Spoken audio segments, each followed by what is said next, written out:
सबसे बड़ा सबूत, सैलरी के पैसे भी नहीं रखते मोदी, लिफाफा खुला तो मिले सिर्फ 21 रुपए। योगी की जेब रहती है खाली, मोदी के पास भी पैसे नहीं, ना भ्रष्टाचार से कमाई ना अत्याचार से कमाई, सही हाथों में है देश। पीएम मोदी की असलियत जानकर बोल पड़े देश के लोग, ये बोफोर्स और 2G घोटाले वाली नहीं, 100% ईमानदार सरकार है।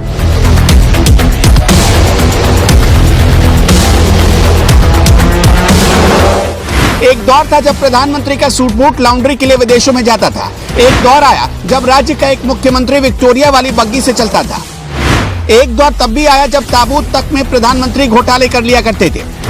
एक दौर देश ने वो भी देखा जब देश की सुरक्षा के लिए खरीदे गए बोफोर्स में घोटाले कर लिए गए। फिर दौर आया घोटालों की सीरीज का, शेयर बाजार घोटाला, LIC घोटाला, 2G घोटाला, कॉमनवेल्थ घोटाला। फिर हमने वो भी दौर देखा जब प्रधानमंत्री ना होकर भी एक परिवार शहंशाह बनकर देश चलाता था और पूरे देश से खूब चंदा वसूलता था। इन सब लोगों के पास देश के लिए सोचने का मकसद कम था और खुद के परिवार के लिए पैसा बनाने का वक्त ज्यादा था।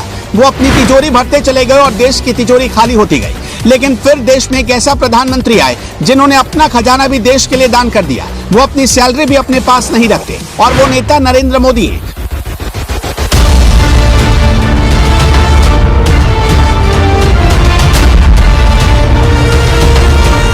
मोदी के बारे में हम आपको ये बातें क्यों बता रहे हैं, आपको आगे पता चल जाएगा।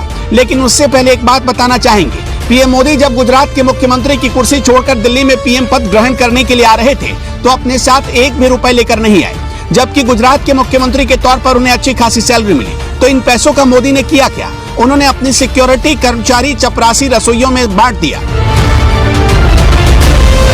अब से कुछ घंटे पहले अचानक राजस्थान के एक मंदिर के पुजारी ने ऐसा खुलासा किया जिसने पूरे हिंदुस्तान में एक नई बहस को जन्म दे दिया।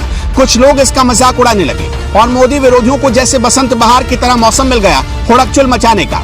हुआ क्या था ये समझिए। पीएम नरेंद्र मोदी इसी साल 28 जनवरी को राजस्थान के भीलवाड़ा में मालेश्वरी डुंगरी मंदिर में गए थे और वहां दर्शन किए। मालेश्वरी मंदिर गुर्जर समाज के आराध्य का मंदिर है। पीएम मोदी गुर्जरों के आराध्य भगवान देव नारायण के जन्मोत्सव कार्यक्रम में शामिल हुए। भगवान देव नारायण का जन्म कमल पर हुआ है और यहीं से सीख लेकर पीएम मोदी ने G20 का थीम भी कमल का फूल रखा था। तब मंदिर में एक दान पात्र रखा हुआ था जिसमें पीएम मोदी ने एक सफेद रंग का लिफाफा डाला। 25 सितंबर को जब मंदिर का दान पात्र खोला गया तो मंदिर के पुजारी ने खुलासा किया कि पीएम के द्वारा जो लिफाफा अंदर डाला गया था उसमें 21 रुपए मिले। हालांकि इसी दान पात्र में 2 और लिफाफे मिले थे। इनमें एक में 2100 रुपए और दूसरे में 201 रुपए रखे थे, जबकि प्रधानमंत्री नरेंद्र मोदी वाले सफेद लिफाफे में 21 रुपए मिले। सभी के मन में पिछले करीब 8 महीने से ये सवाल था कि आखिर पीएम मोदी ने मंदिर को कितनी राशि दान दी होगी, तो इसका जवाब आखिरकार मिल ही चुका था। दरअसल इस मंदिर के दान पात्र को 1 साल में एक ही बार खोला जाता है। जैसे ही मोदी के लिफाफे की जानकारी सामने आई, विपक्ष से लेकर मोदी विरोधियों की बाँछें खिल गई। लोग कहने लगे कि इतना बड़ा आदमी होकर पीएम सिर्फ 21 रुपए क्यों दान करते हैं। याद है ना कि जब यूपी की एक रैली में पीएम मोदी ने कहा था, हम तो फकीर हैं, झोला उठाकर चल पड़ेंगे, तब कई लोगों ने मोदी का मजाक उड़ाया। लेकिन अब जब पीएम मोदी ने सिर्फ 21 रुपए मंदिर में दान किए, तब वही लोग पीएम मोदी का मजाक उड़ा रहे हैं। आस्था और दान दोनों का कोई कनेक्शन नहीं है। दान हमेशा अपनी श्रद्धा से लोग देते हैं और अपनी सामर्थ्य और शक्ति के अनुसार देते हैं।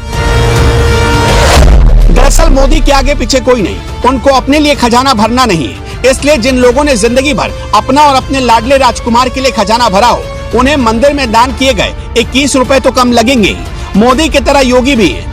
याद है ना वो तस्वीर जब योगी प्रयागराज में एक पूजा पर बैठे थे, तभी पंडित जी ने उनसे दक्षिणा की मांग कर दी। योगी जी अपनी जेब टटोलने लगे, लेकिन जेब से नोट नहीं निकला तो बगल में बैठे अधिकारी ने उन्हें नोट दिया और योगी ने पंडित जी को भेंट किया। तभी तो हिंदुस्तान के लोग आजकल बेफिक्र रहते हैं कि केंद्र में मोदी और यूपी में योगी है, जो न खाएंगे न खाने देंगे, और अगर किसी भ्रष्टाचारी ने खा भी लिया तो सूद समेत वसूला भी जाएगा।